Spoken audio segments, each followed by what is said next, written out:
videoing this. Okay, so you know you got the video, the email about the DC trip. Are you guys really bummed? Yeah, I'm bummed for you. It's a great trip. I'm really glad that it wasn't canceled. I'm glad that it was just delayed, and so hopefully in the spring, we'll get to go. And for those of you that wrote a letter for the replaying, I have got a folder. Some people have already turned them in. That's not wasted effort. I will hold on to it, and I will give it to Mrs. Plasman in the spring. If you didn't write the letter, but you want to, you don't need to do it right now. We'll just wait till the spring and I'll remind you, okay? Okay, what other housekeeping things? Oh, Blackbaud. It's not going away.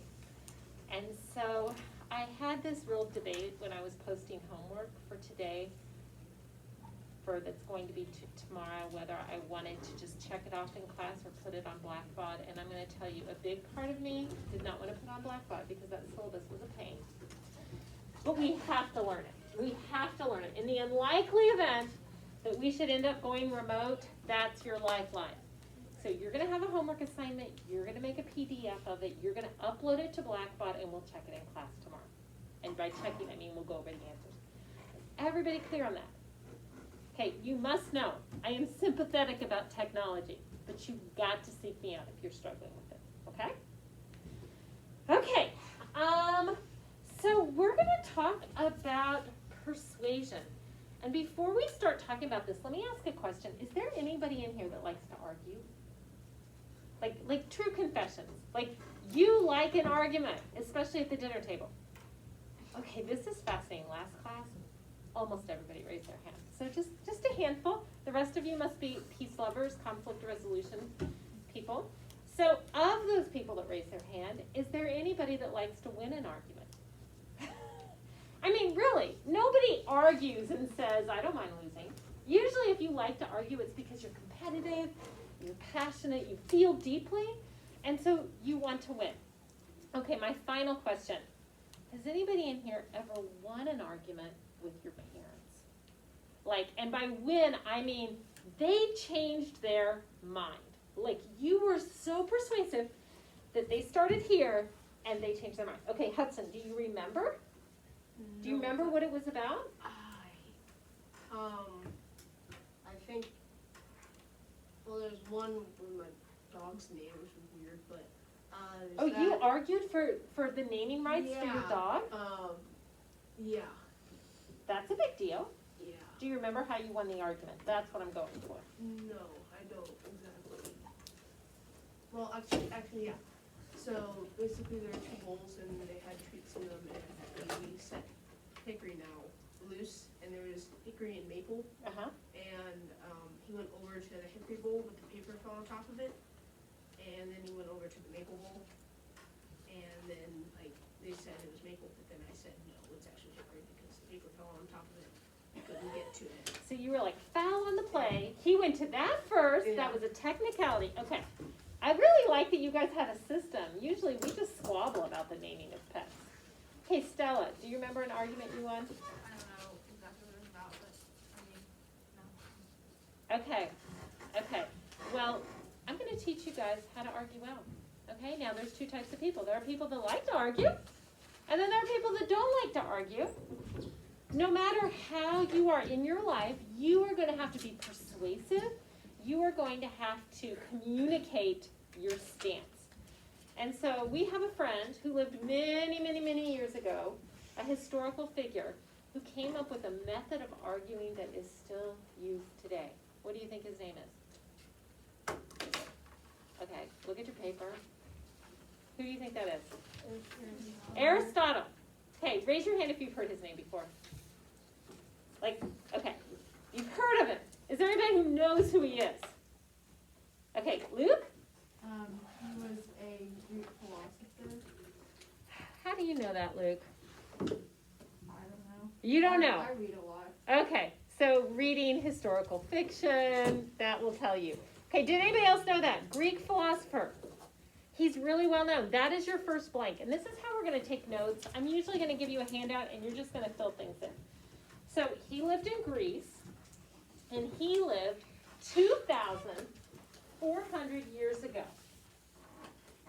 So that's a long time ago that he lived. He actually lived before Jesus. His time was 384 BC. That was his birth date, and he died in 322. And my mind does not work well with numbers, but remember, BC is in descending order.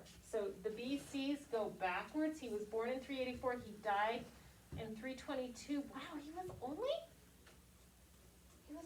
36 years old when he died. That's really not very old. But if we kept going down the time continuum, we would get to 1 BC, and then there's no 0 year. We immediately start with AD, Anno Domini, the year of our Lord, and that's 1. And supposedly that's when Jesus was born, but now historians go, he was really born around 3 or 4 AD. How many? 2,400. Okay, so why am I telling you this? Partly because I love history, but also I just want you to see this is a guy that predated Jesus, and most of us have heard of his name. Now, let me just survey you for a minute. What are some other historical figures who lived before Jesus that you just know their name? Okay, Luke? Plato. Okay, Plato, who was another philosopher. Can anybody think of any other historical figures who lived before Jesus? Okay, Miss Kermeen would cry her eyes out right now. Didn't she teach you about the history, Old Testament history? Do you know that people in the Bible are historical figures? Can you think of any historical figures who lived before Jesus? Lydia? No. Thank you. Noah. Okay, Stella. Moses, who really, whether you're a Christian or not, Moses is known around the world. Do you know why? Do you know why Moses is so well known? Because he had the first printed laws. The 10 Commandments are a really big deal in the world because it was printed laws. It wasn't just a king saying what he felt like doing. Okay, another historical figure. Joshua, one of my favorites. Adam and Eve. Adam and Eve. We could say King David. We could talk about the prophet Elijah. There are all these historical figures. Most of them are biblical, and my point is we don't really keep up with that many historical figures before Jesus. So Aristotle is a really big deal. Why is he a big deal? He was an extraordinarily educated person who I think, even before the Renaissance happened, he was a Renaissance guy. He contributed to mathematics, biology, physics, psychology, politics. Am I missing something? Mathematics, ethics, and then what we're going to talk about is rhetoric.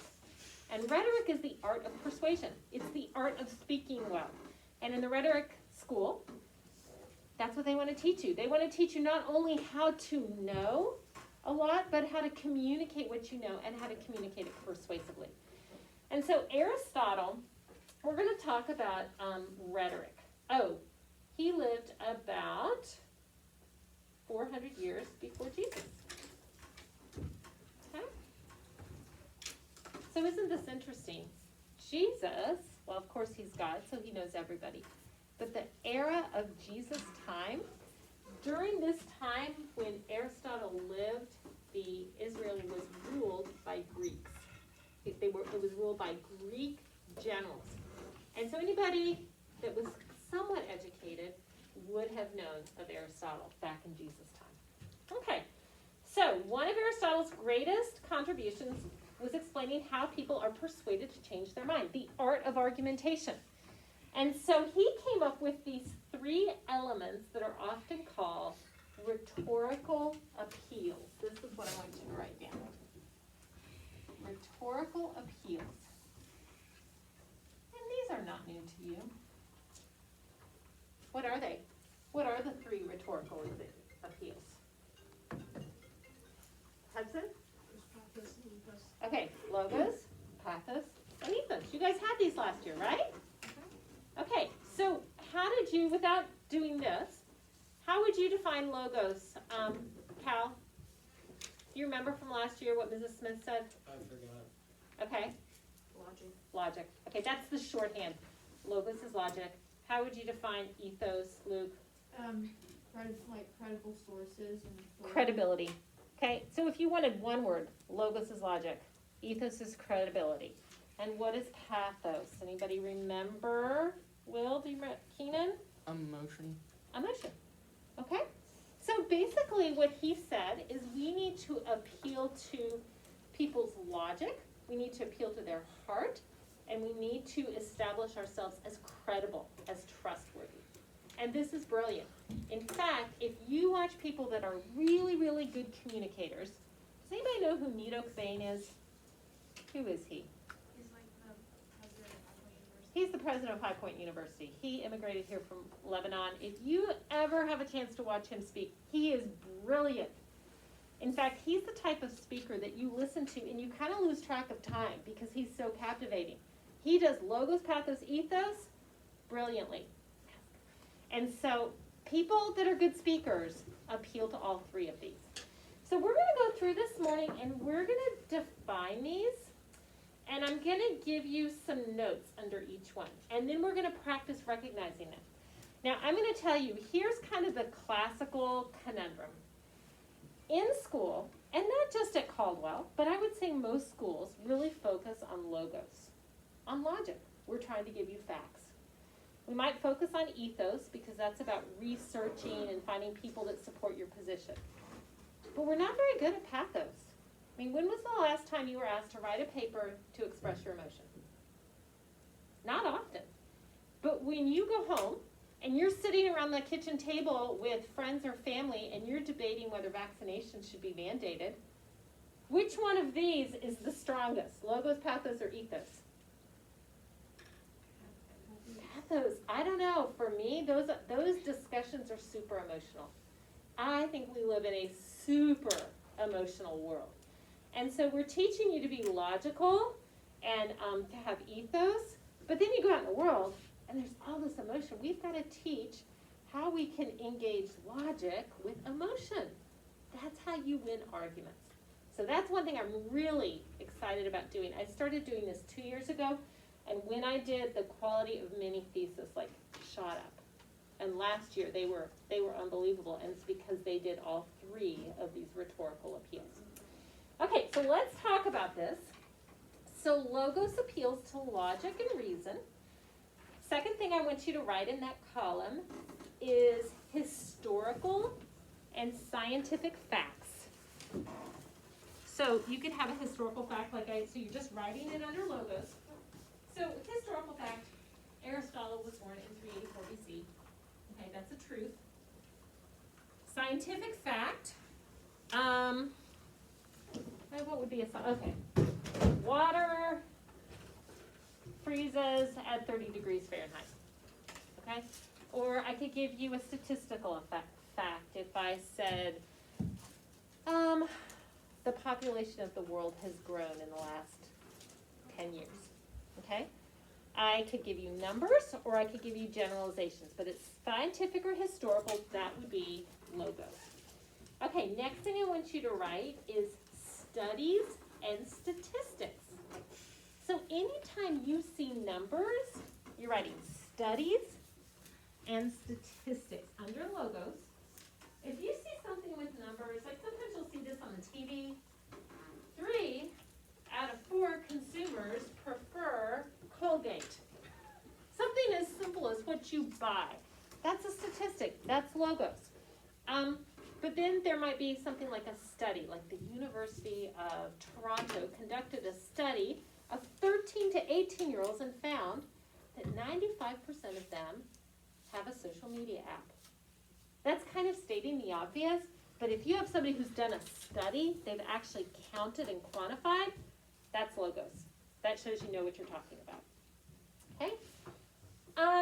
But it's not enough to have facts. Your arguments have to be organized. You don't want to just spew information. So if you could write down organized arguments. That's the next thing. Organized arguments.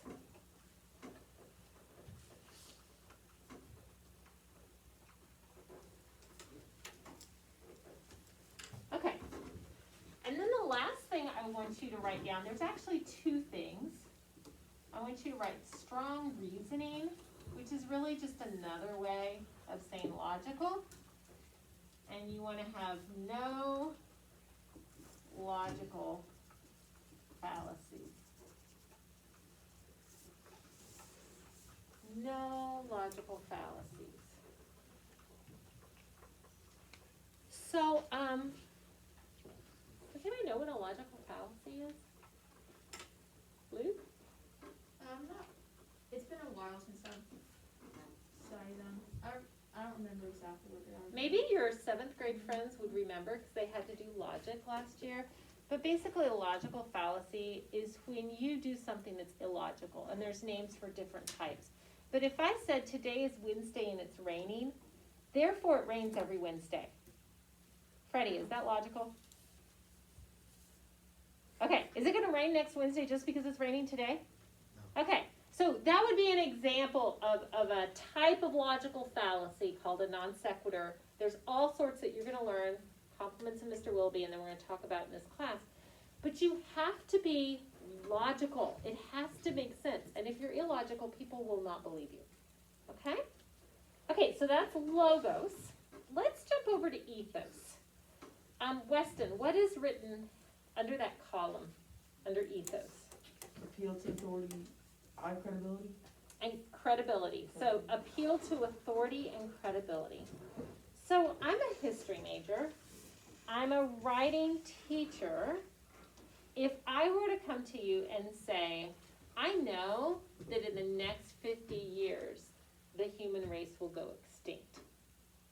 Do I have any credibility for saying that? Like, Keenan, are you going to believe me? No. I'm not a science person. I'm not a researcher. I have no background. Okay? So what would be the kind of things that might make you trust somebody who says that? What would give credibility to someone saying the human race will go extinct in 50 years? Which is really a horrible thing to say. Even if it were true, what good would that do? But let's say somebody says that. What would make them credible? What type of education might make them a little bit more credible? Hudson? Scientists. Okay, they're a scientist. What type of job experience might make them credible? Maggie? Where would they work? I don't know. Like, maybe a university, maybe the National Health Institute. Like, they've got a science job, they've got a science education, and maybe they've done some research. Okay? Do you guys remember last year when, I even hate to talk about COVID, but last year, President Trump hired somebody to be his main health advisor. I don't even remember his name, but some people were so upset because this doctor was a radiologist, i.e., he had no ethos. He didn't know about viruses or immunology. A radiologist just takes pictures of broken bones. Okay, that's a good example. We want people who know what they're doing. And likewise, if I was teaching you writing and I was a biology major, you might question my credibility. So ethos is this person is believable, and part of that is by their background, by their in fact, would you write that in? Education, you can just put it in parentheses, education, comma, work experience. That would be some examples of things that would make you credible. Education and work experience.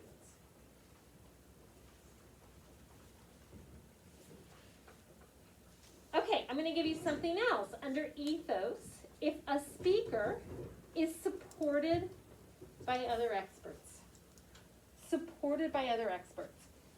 So, if I said the human race is going extinct in the next 50 years, and I was able to cite a study from Johns Hopkins University, I was able to quote 3 other maybe climatologists or sociologists. So if I had a lot of support, that would improve your ethos. What are you supposed to write again? Supported by other experts. Now, that very first one where I said appeals to authority and credibility, you guys, as far as education and work experience, have about this much credibility. You're 8th graders, okay? Now, I believe a lot in 8th graders. But if Will writes a paper saying that video games benefit the teenage brain. He's an 8th grader. I'm not really going to believe him. So the key is you want to find other experts. You want to find people, studies, researchers that have proved that. So that's this supported by other experts. Even if you don't have a degree, you've done research. Okay, now ethos is also, so there's kind of the substance of who you are, but there's also how you present. So if I was going to persuade you that the human race is going to go extinct in 50 years, how would a persuasive person speak? Freddie? Confidently. Confidently, yes. And maybe, like, if I talk like this, and I look down, yeah, and I stumbled, does that really portray credibility? No. So write what Freddie said. You're going to say, presenter is confident. Okay, they're confident. Their delivery is strong. So speaking loud. We'll do a little public speaking unit in the spring. How you present makes a difference. Okay? And then, let's see. Write down that the presenter is trustworthy. They want to present themselves as trustworthy. And that could come in a couple different ways. One is they might give you examples, but usually they're trying to appeal to some type of authority. Here's your last thing. Appeals to moral authority. So appeals, not always, but often. So you guys notice this if you go to church on Sundays and the pastor is speaking, how does he establish his authority? Why is a pastor a credible speaker on Sunday mornings? What is it about a pastor that makes them credible? Hunter, can you just give me one thought? Because they've been studying the Word of God for a while. Okay, and they might have a good education experience, but their appeal to moral authority is going to be the Bible, right? They're going to quote Bible passages. They might tell you, oh, the original word was Greek, and here's what it meant in Greek. And so that's their moral authority. Now, you're going to notice that different people have different levels of ethos.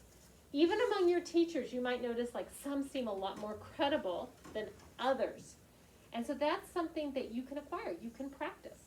Now, when I started teaching, I got a degree to teach in college. In my senior year, I had to do my student teaching, and this was back in my painfully shy years. And so what I would do is I would stay up till 3 o'clock in the morning. Every night, I would memorize my lesson plans.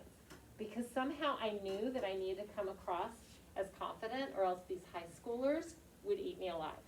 And so I would practice, so I knew the material, and then I could be a little bit more confident. I still don't think I was very good at it, but the whole point is everybody can increase their ethos simply by having a strong delivery, okay? And citing other credible people. Okay, last thing, pathos. What do we have written under pathos, Kent? Appeal to emotions. Okay, appeal to emotions. Okay. Our world is very emotional. Being a teenager is typically very emotional. So I'm going to give you 4 things that appeal to emotion. And the first one is provides personal examples. Provides personal examples. So when a speaker talks about themselves, it's crazy how people will listen. And you've had this happen in church, where I would bet most of you have this experience where you're kind of falling asleep, watching how much longer, and then all of a sudden the speaker says, or the pastor says, yeah, when I was 18, I was arrested. And now you're listening because he's about to give a personal example, and he has said something very startling. Okay? So most good speakers will somehow tie it into them. That's where Nito Cobain is so good. He gives lots of personal examples. Second thing, uses descriptive language. This kind of goes, uses descriptive language. You're putting this under pathos. This is where the IEW is really helpful because it challenges us to improve our word choice and to be expressive. When you have strong language, it actually increases your ethos, but it will pull people in, especially if you can tap into emotion. Third thing, tells emotional stories.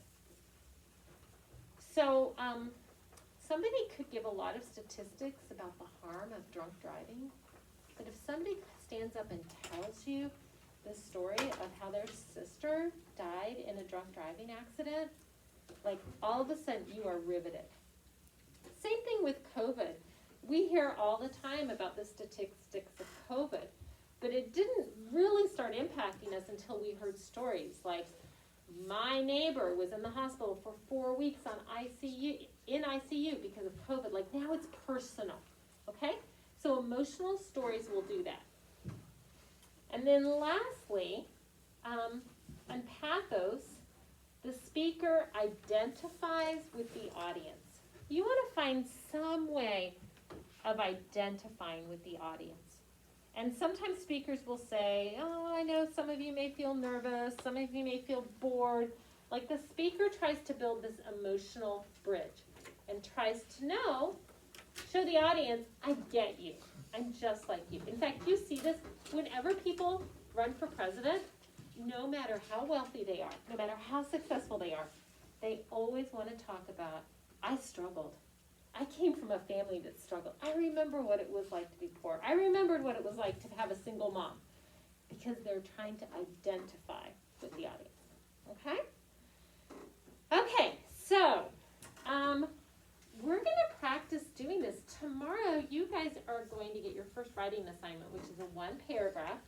And you're going to take a topic that I've already decided on, and you're going to decide whether you're for or against it. We're going to look at both sides. Now, last year, my topic was whether masks should be mandated. It's so laughable because we were at the very beginning of the pandemic, and this was kind of a new topic, and I had an article saying yes and an article saying no, and people had to decide. And so it was fine. It was no big deal. But if you've been aware in the last year, people have strong opinions about masking, vaccinations, and so there is so much pathos or emotion around masks, I decided we're not going to do this. We're going to do something that doesn't evoke quite as much emotion. And yet it's relevant to teenagers. Okay, so I'll tell you that tomorrow. So last thing I want to do, and this is your homework, you are going to, I've got some examples of evidence. And you're going to decide whether this is appeals, whether this is logos, pathos, or ethos. And you're just going to use one letter for each. We're going to do the first couple together, and then you're going to finish this. Will we work on the writing assignment in class tomorrow? That's why. Tomorrow we're going to do an Annie chart and keyword outlining. We're going to have the computer in here. And I really believe in giving you time in class to work. So some people can get it done in that time. Other people are going to need to take some time at home. Okay? But it will be due on September 10th. So we've got lots of time. That's basically a week from Friday. Okay, so let's look at this. Let's read. So you're going to give an L for logos, E for ethos, P for pathos. And I think the hardest ones are telling the difference between ethos and L logo. So ethos, you're trying to get somebody to trust you. So remember that. So we're going to read number 1. Weston, can you read number 1, and then we'll decide as a class what it is. Our expertise in roofing contracting is evidenced not only by our 100 years in the business and our staff, but qualified technicians, but in the decades of satisfied customers who have come to expect nothing but the best. Okay, so Keenan, what would you say that is? I would say ethos because they're trying to promote that they're trustworthy because they've done roofing for over 100 years. Right. Now, don't be fooled. They're giving you some facts, like, oh, we've been in business for 100 years.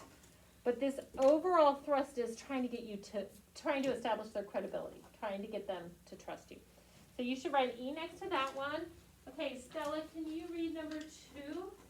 Ladies and gentlemen of the jury, we have not only the fingerprints, but the lack of an alibi, a clear motive, and an expressed desire to commit the robbery. We also have video of the suspect breaking in. The case could not be more open and shut. Okay, so, Hunter, what would you say that is? I'd say logos because all the things appeal to logic that is said. Yes, they're giving evidence and making a logical argument. Okay? And then, let's go down and do number 5. God, can you read that one? It's a matter of common sense that people deserve to be treated equally. The Constitution calls it self-evident. Why, then, should I have been denied a seat because of my disability? Okay, so, Freddie, what do you think that is? Probably pathos. Probably pathos, because I wanted one of each, but when you see pathos, and here's why I wanted to do this, there should be some emotion that's being appealed to. So when you read this, what would be the emotion that somebody might feel? Why then should I have been denied a seat because of my disability? Hudson? Okay, maybe pity, sympathy, injustice, like there should be, now, your 8th graders reading this, it's not gonna evoke a lot of emotion, but it's intended to stir some sympathy, right? So that's pathos. Okay, and you guys have got a little bit of time. You have got 5 minutes. You might be able to finish your homework in class. Okay, so why don't you do that, and then I can walk around if you've got questions and I can answer them.